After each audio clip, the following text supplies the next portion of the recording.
تو کاکڑ صاحب نے جو دھمکی دی کہ فارم 47 کی بات کی تو نون لیگ منہ چھپانے قابل نہیں رہے گی. اور بھائی کاکڑ صاحب آپ کا فارم کہاں سے آیا تھا, کون سے گیٹ سے آیا تھا, سب کو پتہ ہے. راجہ ریاض کون سا اتنا آپ کو جانتا تھا, میں زندگی میں کبھی ملا ہی نہیں ہوگا آپ کو. اس نے جیب سے پرچی نکالی, شہباز شریف کو دی, وہ پہلے سے تیار بیٹھے ہوئے تھے.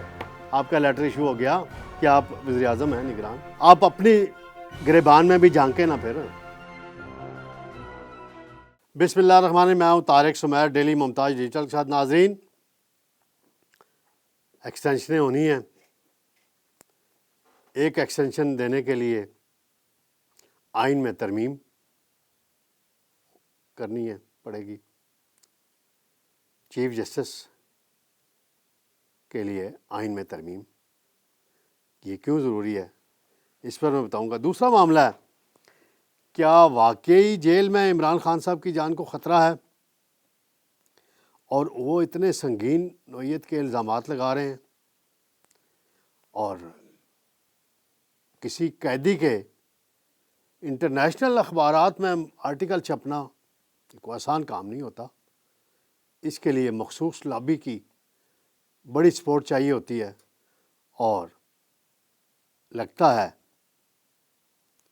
کہ کوئی انٹرنیشنل سپورٹ ان کو ملی ہے, تو یہ آرٹیکل ایک اور شائع ہوا ہے. پھر کل سے ایک چل رہا ہے معاملہ, میں نے بھی تھوڑا سا اس پہ کل بات کی تھی, کاکڑ ورسز حنیف عباسی, گندم ورسز فارم 47, یہ کیا چکر ہے, اس پہ میں آپ کو بتاؤں گا. سب سے پہلے میں آتا ہوں ناظرین, ججز تقرری آئین میں ترمیم کرنے کا فیصلہ کیا جا رہا ہے. آرٹیکل 175A کہتے ہیں, اور 18ویں ترمیم میں یہ اختیار پارلیمنٹ کی کمیٹی کو دیا گیا تھا, لیکن وہ ربڑ اسٹمپ کمیٹی بعد میں بن گئی. اس وقت کے چیف جسٹس افتخار محمد چودھری وہ ڈکٹیٹر چیف جسٹس بن گئے تھے بحالی کے بعد, ڈکٹیٹر سے بھی آگے نکل گئے تھے. تو ان کی بحالی کی تحریک میں وکلا پیش تھے, ہم بھی جاتے تھے کوریج کرنے, میری بھی کئی دفعہ ان سے ملاقاتیں ہوئی, لیکن بحالی کے بعد ان کا جو طرز عمل تھا وہ ایک ڈکٹیٹر والا بن گیا تھا. پھر انہوں نے جو رضا ربانی صاحب نے ترامیم کی تھیں اس کو اڑا دیا, اور 19ویں ترمیم کروائی, جس کے تحت ربڑ اسٹمپ کی ایک کمیٹی ہے. مجھے یاد ہے فاروق نائک صاحب ایک دفعہ کمیٹی کے چیئرمین تھے, تو وہاں کچھ نئے ججز کی اپائنٹمنٹ کا کیس آیا, اور ثاقب نثار چیف جسٹس تھے. تو 2 ایسے ہائی کورٹ کے ججز آئے کے نام آئے, ان کا پروفائل آیا, تو پتہ چلا ان کا NTN نمبر اسی دن جنریٹ ہوا. یعنی یہ جو بھاری بھاری فیسیں لیتے ہیں نا وکیل حضرات, کروڑ 2 کروڑ 5 کروڑ, تو وہ لکھا ہوتا ہے 10,000 فیس لی ہے ٹیکس سے بچنے کے لیے, اور ویسے انصاف کی بڑی باتیں کر رہے ہوتے ہیں اور طریقے چلا رہے ہوتے ہیں. اب معاملہ ہے آ گیا جی کہ جی عمر ججز کی پہلے ہی 60 سال عمر ہے. اگر سرکاری ملازمین کے لیے 60 سال عمر ہے تو ججز کے لیے 65 سال کیوں رکھی گئی ہوئی؟ پھر برابر رکھے نا ان کو. میں بڑے ادب سے عرض کر رہا ہوں, کسی نے توہین عدالت کا نوٹس دینا تو بلا لیں, پہلے بھی ایک دفعہ میں بھگت چکا ہوں. اصولی بات یہی ہے کہ پھر سرکاری ملازمین کی بھی 65 سال کریں, 68 سال ایئر کریں. یہ کیا ڈبل سٹینڈرڈ ہے نا. میں تو اس کو یہی کہوں گا. وزیر قانون صاحب اعظم نذیر طارق صاحب, آپ بڑے سافٹ سپوکن آدمی ہیں, بڑے لائق آدمی ہیں.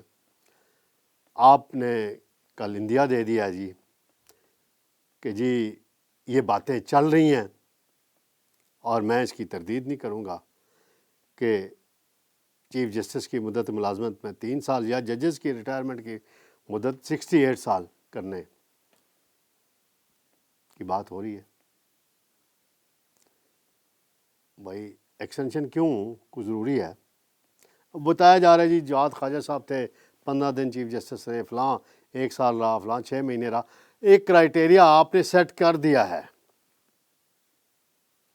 کہ جو جج 65 ایئر تک پہنچے گا, وہ سپریم کورٹ کا ہو, ہائی کورٹ کا ہو, وہ جج نہیں رہے گا چاہے چیف جسٹس بن جائے. اگر یہ آپ نے فارمولہ سیٹ کرنا ہے تو پھر سب کے لیے سیٹ کریں. آپ پھر جو ووٹ لے کر آتا ہے پرائم منسٹر، اس کو کبھی عدالت نائل قرار دے دیتی ہے، وہ بعد میں الزامات جھوٹے ثابت ہوتے ہیں. کوئی پوچھے جا کے ثاقب نثار سے، آصف سعید کھوسہ سے، اور باقی جو ججز تھے، اعجاز الحسن صاحب سے پوچھے. نواز شریف کو آپ نے پاناما، ابھی ہائی کورٹ کا آخری فیصلہ کر لیں، کیا آپ شرمندہ ہوئے ہیں اپنے گھر میں؟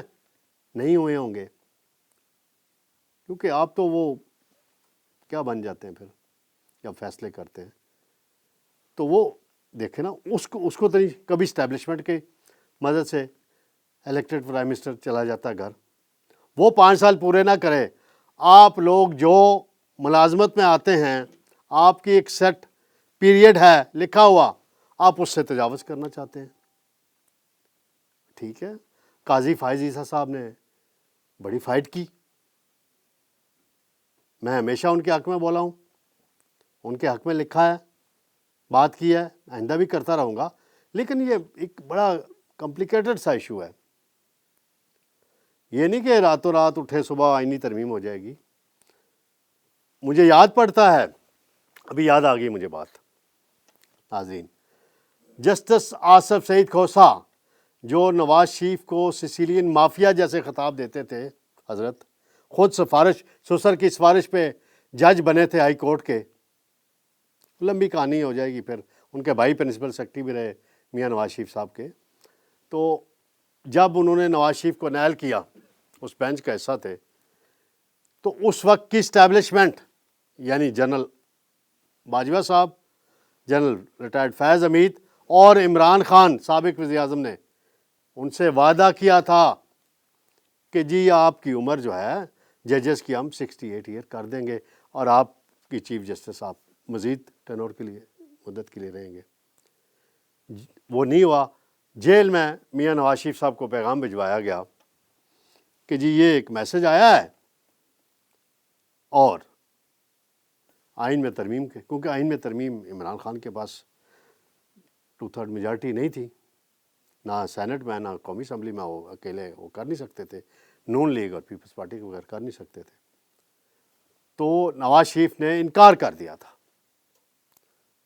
اور آصف سعید کھوسہ نے پھر بعد میں وہ آرمی چیف کی ایکسٹینشن کا کیس لگا دیا تھا.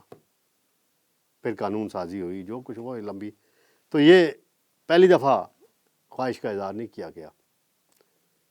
اب اگر پارلیمنٹ میں اسٹرینتھ دیکھی جائے حکمران اطاعت کی، تو 2/3 کے قریب ہیں، سینٹ کے اندر بھی، قومی اسمبلی کے اندر بھی. 224 ان کو چاہیے، 220 22 23 ان کے لوگ ہیں. تو یہ بڑا ایک اہم ایشو ہے، اس میں دیکھتے ہیں آگے چل کے کیا ہوتا ہے. دوسرا معاملہ ہے ناظرین بڑا اہم. عمران خان صاحب ایک طرف الزامات لگا رہے ہیں اسٹیبلشمنٹ پہ، فوج کے سربراہ پہ، ہمیشہ 9 مئی بھی آنے والا ہے، اس پہ میں کل پرسوں بات کروں گا. ان کا پہلے بھی ایک آرٹیکل چھپا برطانوی اخبار میں، اس کی بڑی انکوائری ہوئی، بڑی باتیں ہوئیں، اور اب ایک اور آرٹیکل ٹیلی گراف میں شائع کیا گیا ہے، جس میں خان صاحب نے بہت غصے سے اپنا نقطہ نظر بیان کیا، اور اس خدشے کا اظہار کیا، یا الزام کہہ لیں کہ جی مجھے جیل میں مار دیا جائے گا، اور میری اہلیہ بشرا بی بی کو کچھ ہوا تو فوج کی قیادت ذمہ دار ہوگی. ایک طرف آپ فوج سے اسی بقول شہریار افریدی کے کہ ہم مذاکرات کریں گے تو آرمی چیف اور ڈی جی ISI سے کریں گے، وہی نا، جان اللہ کو دینی، حکیم رانا سنا اللہ والے شہریار افریدی. اور دوسری طرف آپ پھر آپ آرٹیکل بھی لکھ رہے ہیں، انٹرنیشنل اخباروں میں لکھوا رہے ہیں، مینج کر رہے ہیں. تو نجم سیٹھی صاحب نے، یہ ان کی اطلاع کافی اچھی بھی ہوتی ہے، بعض دفعہ معلوماتی بھی ہوتی ہے، انہوں نے اپنی یہ ایک بات کہی ہے کہ یہ جو آرٹیکل شائع ہوا ہے خان صاحب کا، اس کو شائع کروانے میں جو خان صاحب کی برطانیہ میں لابی ہے، بڑی مضبوط لابی ہے، گولڈ سمتھ فیملی نے مدد کی ہے، اور زلفی بخاری رابطہ کار کا کردار ادا کر رہے ہیں. اب خان صاحب کہتے ہیں جی جیل میں ان کی جان کو خطرہ ہے. اس سے پہلے ایک بیانیہ بنایا گیا تھا کہ بشرا بی بی کو زہر دیا گیا، ان کے کھانے میں کوئی چیز ملا دی گئی، سارے میڈیکل چیک اپ ہوئے، اور ایک پرائیویٹ اسپتال سے ہوئے جو ریپیوٹڈ اسپتال ہے اسلام آباد کا، کسی سرکاری اسپتال سے نہیں ہوئے، سب کلیئر ہوئے۔ ڈاکٹر اعظم جو ان کے ڈاکٹر ہیں، شوکت خانم کے ہیں، انہوں نے بھی کہا کہ جی نہیں۔ پھر بلڈ ٹیسٹ انہوں نے دیا نہیں بشرا بی بی نے، وہ بیانیہ ختم ہوا تو اب یہ نیا ایک کہانی آ رہی ہے۔ بہرحال اس سطح پہ معاملات کو نہ لے کے جائیں، اگر آپ نے مذاکرات کرنے ہیں تو پھر مذاکرات کریں، پھر مذاکرات کا طریقہ کار ہوتا ہے، پھر الزام تراشی روکی جاتی ہے۔ آپ ایک گیم کر رہے ہیں کہ انٹرنیشنل میڈیا میں آپ کی آرٹیکل، آپ کا بیان چھپے گا، بات چھپے گی تو عالمی دباؤ پڑے گا اور آپ کی کوئی بات ہو جائے گی، کوئی ڈیل ہو جائے گی، کوئی بات بن جائے گی، تو وہ ایک معاملہ ہے۔ بہرحال اس کو اس انداز میں دیکھنے کی ضرورت ہے کہ جی اگر آپ نے مذاکرات کرنے ہیں تو سو بسم اللہ کریں، اسٹیبلشمنٹ پاکستان کی ہے، لیکن آپ دوسری طرف یہ نعرہ نہ لگائیں آئین کی اور بالادستی، پارلیمنٹ کی بالادستی۔ پارلیمنٹ کی بالادستی اگر اصولی بات دیکھیں تو پھر آپ نے مذاکرات کرنے سیاسی پارٹیوں کے ساتھ جو حکومت میں شامل ہیں۔ آپ کہتے ہیں میں 3 پارٹیوں سے بات نہیں کروں گا، نون لیگ سے، پیپلز پارٹی سے، ایم کیو ایم سے، اچھا پھر کاف لیگ سے بات کر لیں، وہ بھی حکومت کا حصہ ہے، اعجاز الحق بھی حکومت کا حصہ ہیں، انہوں نے ووٹ دیا ہے، وہ وزیر شیر نہیں ہے۔ تو باپ پارٹی، ہاں جی باپ پارٹی بھی حصہ ہے حکومت کا، اور باپ پارٹی کے باپ سے تو آپ بات کرنا چاہتے ہیں تو باپ پارٹی سے بات کر لیں، ان کے تھرو بات کر لیں خان صاحب۔ پھر بہرحال دیکھتے ہیں یہ معاملہ کیا رخ اختیار۔ ناظرین مختصراً ذکر کرتا چلوں، حنیف عباسی صاحب اور جناب انوار اللہ کاکڑ سابق نگران وزیر اعظم گندم سکینڈل پہ تلخ کلامی ہوئی جی ایک ہوٹل میں، ان کا آمنا سامنا ہوا، تو انہوں نے کہا بھئی آپ مجھے گرفتار کرنے آئے عباسی کو، تو آگے سے عباسی نے اب کہا کہ جی میں قسم اٹھا کے کہتا ہوں کہ جی آپ ملوث ہیں اس میں، اور یہ اور وہ انکوائری ہونی چاہیے، اور میں نے ٹی وی بات کی، آپ بھی بات کر لیں میرے خلاف جو بات کرنی ہے، ٹی وی بات کر لیں، الجھے نا۔ تو کاکڑ صاحب نے جو دھمکی دی کہ فارم 47 کی بات کی تو نون لیگ منہ چھپانے قابل نہیں رہے گی، اور بھائی کاکڑ صاحب آپ کا فارم کہاں سے آیا تھا، کون سے گیٹ سے آیا تھا، سب کو پتہ ہے۔ راجہ ریاض کون سا اتنا آپ کو جانتا تھا، میں زندگی میں کبھی ملا ہی نہیں ہوگا آپ کو۔ اس نے جیب سے پرچی نکالی، شہباز شریف کو دی، وہ پہلے سے تیار بیٹھے ہوئے تھے، آپ کا لیٹر ایشو ہو گیا کہ آپ وزیر اعظم ہیں نگران۔ آپ اپنی گریبان میں بھی جھانکیں نا، پھر ایک سکینڈل آیا ہے، ایک ایشو کریٹ ہوا ہے، الزام آپ لگائیں ان پہ، وہ آپ پہ لگائیں، کوئی انکوائری ہو، کچھ چیز سامنے آ جائے۔ آپ کہتے ہیں جی فارم 47، اگر آپ نے فارم 47 دیے ہیں تو آپ بھی چلو بھر پانی میں ڈوب مریں، پھر آپ نے دیے ہیں، اگر آپ کہہ رہے ہیں کہ یہ آ گئے تو پھر آپ کے خلاف پھر کارروائی ہونی چاہیے، الیکشن کمیشن کے خلاف پھر کارروائی ہونی چاہیے، باقیوں کے خلاف کارروائی ہونی چاہیے۔ آپ اس طرف، آپ کو جو غصہ ہے کاکڑ صاحب مجھے پتہ ہے نا، میں نے اندر کی خبریں 2-3 مرتبہ دی ہیں۔ پہلے آپ چیئرمین سینٹ بننا چاہتے تھے، پھر آپ ڈپٹی پرائم منسٹر سینئر وزیر بننا چاہتے تھے، وہ نہیں ہوا تو پھر حنیف عباسی آپ کے آمنے سامنے آ گیا، تو آپ نے کہا عباسی کون ہے؟ عباسی ایک سیاسی ورکر ہے پنڈی کا، جماعت اسلامی میں رہا، جیلیں کاٹیں بہت ساری، پھر حال ہی میں کوئی جیل کاٹی، عمران خان کے دور میں بھی جیل کاٹی، اور الیکشن لڑا، جیتا، شیخ رشید کے خلاف جیتا، عمران خان سے 2013 میں کچھ مارجن سے ہار گیا تھا، اسمبلی میں نہیں آ سکے۔ جرأت مند آدمی ہے، بات کرنا جانتا ہے۔ آپ تو ترجمان ہوا کرتے تھے بلوچستان حکومت میں،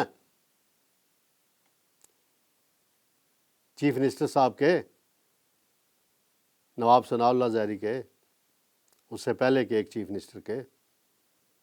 بس آپ کی قسمت جاگ گئی تھی، 3 افراد آپ کے جاننے والے تھے، اہم عہدوں پہ ہیں 3 افراد، اور آپ ان کا تعلق اچھا تھا، آپ کو ڈنر پہ بلایا اور پرچی آپ کے نام کی نکل آئی، آپ اس پہ رہیں. اگر آپ نے ایشو پہ فوکس کریں بس ٹھیک ہے. فارم 47 کا تانا وانا نہ دیں، پھر آپ کے متعلق بھی بہت سی باتیں منظر عام پہ. آپ ایشو پہ بات کریں، آپ ڈیفینڈ کریں، آپ کا رائٹ ہے. آپ کوئی بات کرنا چاہتے ہیں گندم سکینڈل کیوں بنا، گندم کیوں اتنی ایکسٹرا منگوائی گئی، اس کا جواب دیں. اس کا جواب نہیں ہے آپ کے پاس. تو آپ عباسی کو، حنیف عباسی کو کہہ رہے ہیں فارم 47 والا. اگر وہ فارم 47 والا معاملہ الیکشن ٹریبیونل میں گیا ہوا ہے، ان کا مخالف امیدوار گیا ہوا ہے، عدالت میں فیصلہ ہونا جو بھی ہونا ہے. تانے بازی تو کوئی آپ سے پھر سیکھے. پھر کودا بابر کسی دن بال پڑا تو پھر پتہ چلے گا آپ کیسے سینیٹر بنے. تو چھوڑ دیں ان باتوں کو. بہرحال ناظرین، یہ تھی آج کی تازہ ترین 2-3 ایشوز پہ میں نے بات کرنی تھی. انشاءاللہ پیر کو آپ کی خدمت میں دوبارہ حاضر ہوں گے. اللہ حافظ.